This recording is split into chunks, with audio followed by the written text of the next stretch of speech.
Home minister is the chief minister. अगर मैंने instigate किया है वायलेंस तो मुझे अरेस्ट कीजिए, लेकिन बोलना कि उजैंता पैलेस में मुझे लॉकअप कर देंगे।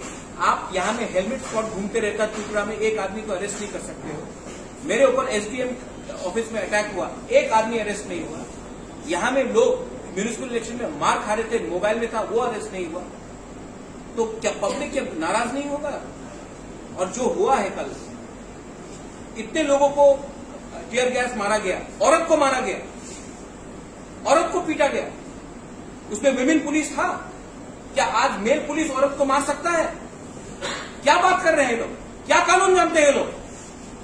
हमारे तिपरासा वुमेन को मारा गया है कल, और अब बोल रहे कि मुझे अरेस्ट करो, करके देखो।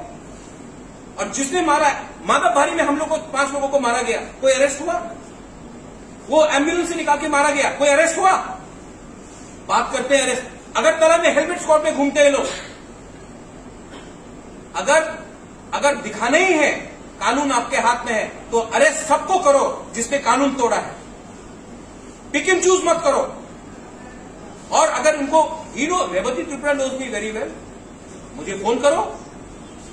मैं कुमुलुंग में अपोलो का एम्बुलेंस खोल रहा हूं और यहां में ये लोग मेरे ऊपर आरोप लगाते हैं, बोलते कि राजबाड़ी को क्यों ट्रैक किया आपने? राजबाड़ी क्या पॉलिटिकल सिस्टम है कि राजबाड़ी से बाहर नहीं निकलूंगा? मैं आपको मीडिया के सामने बोल रहा हूं, अगर रेवती त्रिपुरा बोलता है कि प्रद्युत माणिक्य को राजबाड़ी से बाहर नहीं निकलने देंगे तो वो अपना क्षमता दिखा रहा है। अगर उसका क्षमता है तो तिपरासा एरिया में मुझे रोको, वो तिपरासा एमपी है। राजबाड़ी में किसका हेल्प लेके वो मुझे रोकेंगे? वैसा बाड़ी से क्या तिपरासा को लेके मुझे रोकेंगे? नहीं। The very wrong statement. उसके खिलाफ तो ये तो गलत स्टेटमेंट दिया है उसने। क्या स्टेटमेंट दे सकते हैं वो? खुद अपना क्वार्टर नहीं ले सकता है मुख्यमंत्री से और मुझे धमकी देता है। पहले अपने पार्टी में सिक्योरिटी गार्ड लो और क्वार्टर लो। क्या बात कर रहे हैं लोग?